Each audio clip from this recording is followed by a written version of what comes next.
இருந்தெல்லாம் வாழ்க்கை நொடியில் முடியும். அந்த ஒரு நொடியை இருக்கேன். அன்னைக்கு அந்த கவர்மெண்ட் பஸ்ஸுக்கும் எனக்கும் நடந்த ஆக்சிடெண்ட்டில் அது இன்ன வரைக்கும் என் கண்ணு முன்னாடி அவ்வளோ பக்கத்தில் பார்த்தா ரத்த வெள்ளத்தில் வழியில் துடிச்சிக்கிட்டு இருந்தா அப்போ எல்லாமே முடிஞ்சிருச்சு. அப்போதான் என் குடும்பம், என்னோட கனவுகள் எல்லாமே என் கண் முன்னாடி வந்து போச்சு. ஆனால் அங்கே இருந்த பொதுமக்களும் என்னோட ஃப்ரெண்ட்ஸும் என்னை அப்படி கைவிடலை.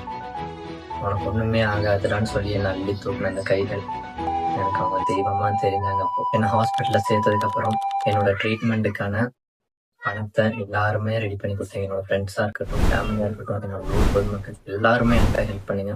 உங்களுக்கெல்லாம் நான் எப்படி நன்றி சொல்லுவேன்னு எனக்கு தெரியல. எல்லாருக்குமே ரொம்ப ரொம்ப ரொம்ப தேங்க்ஸ். வாழ்நாள் முழுவதும் உங்களுக்கு நான் நன்றி கடன் பட்டேன். நான் ஹெல்மெட் போட்டிருந்ததுனால என் உயிருக்கு எந்த ஒரு ஆபத்துமே வரல. எல்லாருமே சேஃபாக ஹெல்மெட் போட்டு ரைட் பண்ணுங்க.